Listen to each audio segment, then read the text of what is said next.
All right, welcome. I'm really excited to have April with us today, and she is going to tell us all about her field, which is the world of production. And her title specifically is Vice President of Production for Endeavor Content. And April, those are a lot of words. Tell Yeah. us what they mean, please. I'll start with what Endeavor Content is. Endeavor is a studio. We're a very small studio. We haven't been around for that long. I would say probably about 2 years in total, a little over 2. And we produce content for various streamers because we don't have a platform ourselves to distribute content. So we produce film and television for Apple, for Netflix, for Hulu, any kind of streamer that you would imagine that you are watching shows on. Those are the kinds of relationships that we build, and we produce content for them. So I work on the TV side, solely covering television shows from a physical production perspective. And my job is I'm a production exec. It's just a fancy title, essentially, that means that I oversee all things production on the shows that I cover. Okay, so that's a helpful intro, and I love some extra definitions. So when you say content and you say production, can you put it into a more narrow definition if possible? Sure. So content is television shows. I mean, we produce scripted television primarily, at least in my group. There are other groups within our business that produce non-scripted, so more your documentary style shows. We also produce films, so making low budget, because we're not a high budget studio, but low budget films as well, all for those same streaming platforms. And production is really a very broad term that encompasses everything that happens on a film set. We touch everything at the production level. So you're dealing with post-production, you're dealing with the actual shoot and the crew, you're dealing with the writers and what we consider above the line, all the creative people that are involved in a production. There's no aspect of making a television show that production is not a part of. We have a hand in everything. So is that unique? So if you're looking at the world of film and television, I do think of more narrowed careers within them. Is production the one that is that varied? It is, yes. Like on the show level, you're responsible for hiring every person that comes on the show. So you're hiring the prop master, you're hiring the set decorator, you're hiring the director of photography, usually. So you really do have your hand in everything. You're working with the producers.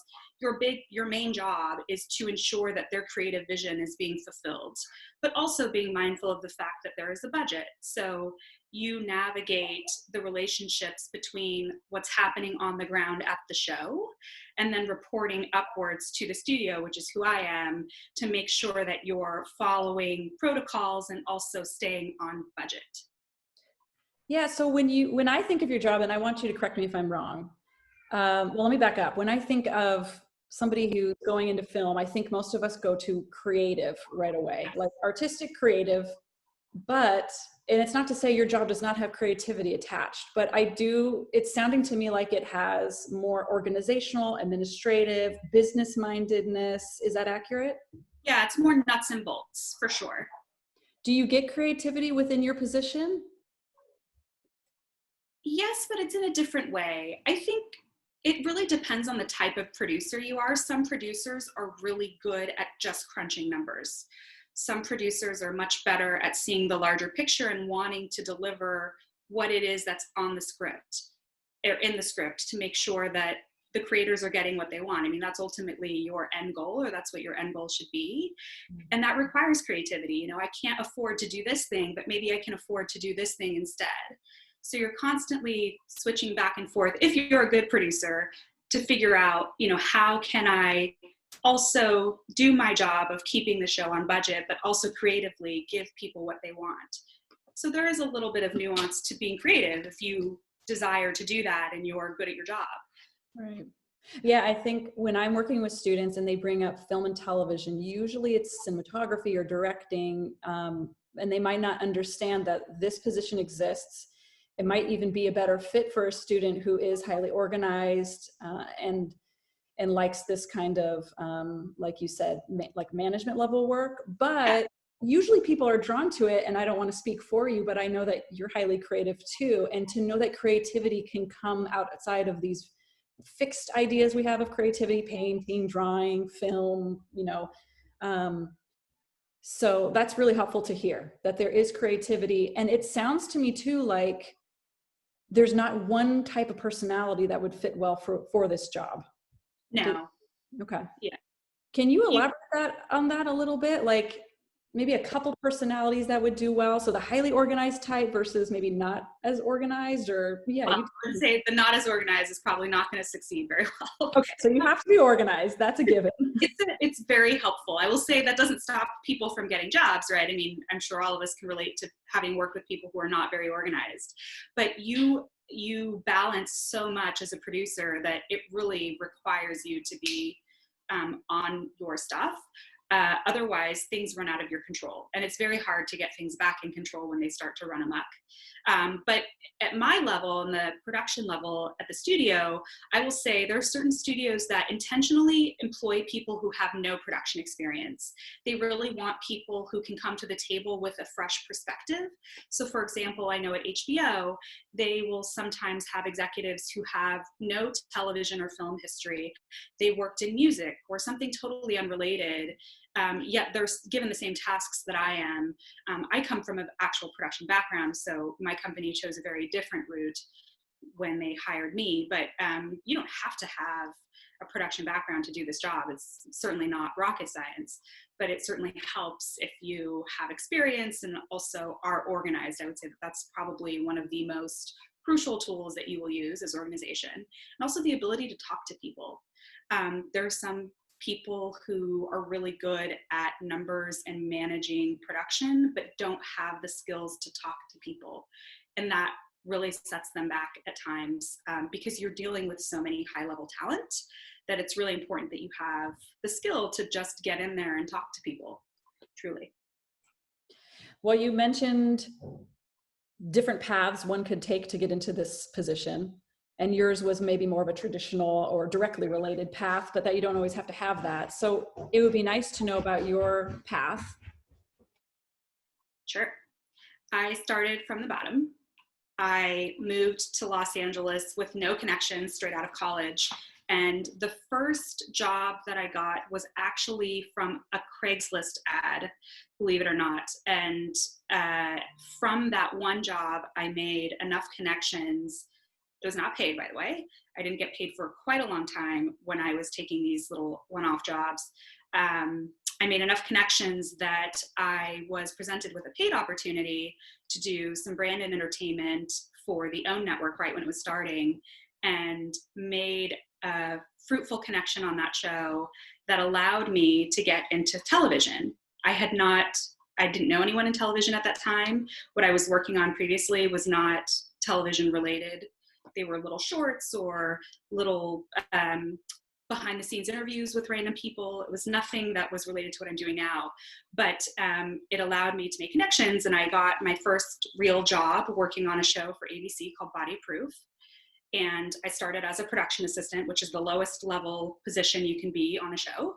And I was in the office. I did a lot of getting lunches and making copies and what we call collating scripts, doing all the unsexy things that are required to keep a show running. And I was very fortunate in that on that show, one of my supervisors was going on maternity leave and it created an opening. And so I bumped up about, 3 months in. And from there, I just kept working and I kept getting bumped up. Eventually, I got to a point where I was on the producing team for premium content. And in between shows, I was presented with an opportunity to go in-house, which is what I technically am doing now. I'm in-house at a studio. And it was not my intention to get out of freelance, but I saw an opportunity that I felt foolish to pass up.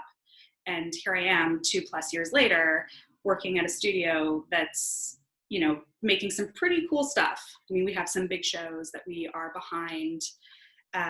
And yeah, that's how I got to where I am. So then do you have to have a certain educational background to come into this line of work? Maybe you can share your own, but is it necessary as well? No, you don't. I would say I majored in media studies. I got a Bachelor of Arts in Media Studies. It's not directly in any way related to what I do now. In fact, because of that, I would say that no, if you were someone who wanted to be in the filmmaking industry, the easiest way is truly to make that connection, get that first job, work really hard, and I imagine that with that hard work, it will be rewarded. Um, you don't, you definitely don't have to have a degree. Nothing that we do is rocket science. And how about the day to day? So you mentioned a lot of what you do, but sometimes it's hard for us to understand what that looks like within the A day. plus hour. Yeah. So tell us like all the various tasks, but how they line up within a day or a week as you manage your time. Yeah. No day is different, or no day is the same. Every day is a little different.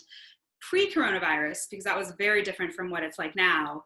I would say, it's when I come in, the first thing I do is I'm opening my inbox to check my emails because I have shows that are on the East Coast. They are 3 hours ahead of me. There's always something for me to respond to, whether it be an issue or a question. Then it's a matter of doing the things, if a show is in production, that happen on a daily basis. So for example, we have something called a hot cost. It's a report that's put out by the show accountant that sums up where we landed financially on a day against what we budgeted for that day. You're either going to be over, under, or on budget. It's my job to review that, to approve it, along with my colleagues in corporate finance. They also have to approve that as well. And once we approve it, then it gets sent off to our network partner, meaning whoever we are producing the show for, so that they have all of the information they need to understand where the show is financially as well. That's one of the things that we would do if the show was in production. On a show, you have anywhere from, I would say, 9 to 16 budgets. Every budget has to be approved by myself and by my corporate finance colleagues. So we're constantly reviewing budgets. We're looking at various compliance issues, making sure that the shows are complying with all the various elements that are required, because we are union shows. There are various reports that have to be completed, and they're all completed by the show. So we're like police officers. We have to enforce that those things happen. I approve deals. So anything that's over what we call scale, which is the base union minimum, has to be approved by myself. So when a cast deal comes in that's over scale, that would come to me. I have to review it, make sure that it falls within budget, or if it's not, that I feel good that we can cover the cost somewhere down the road. That would then get off, and they would go on and make the cast deal, for example, based on my approval. Let's see. Then it's reading scripts, and there's the random thing that happens that you can't predict, like an HR issue, which those aren't fun, but it's a part of the job. People, especially when you have hundreds of them on a show, don't always get along. So often we will get complaints that require investigation on my part, some kind of mediation or whatever HR advises, but that's another thing that I have to do. If there was a fire on set, which happens, or very dangerous weather like a lightning storm, I'm getting that call. Are we shutting down? What should we be doing? If there was an environmental issue, like, oh, we scouted a location today and we found asbestos, then we're getting involved with that to say we can't shoot there and we have to notify people, maybe they were exposed, all that kind of stuff.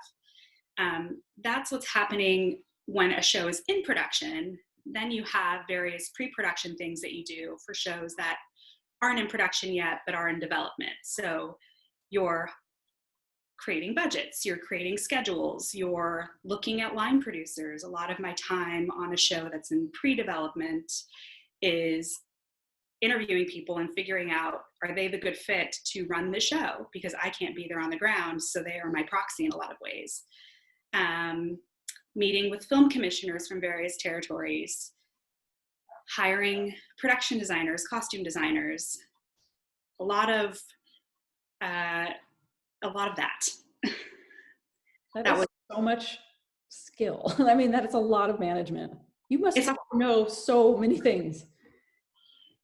Yeah, I mean, it's all intuitive too. And if you've worked on the production level, it's all stuff that you've done before in some way. So that's why it helps to have that experience. But it's definitely not. I will say, when I took this job, I was concerned that my time would be spent not doing a lot, that I would be bored, and that has not been the case. There's a lot to do always. Let's talk about that.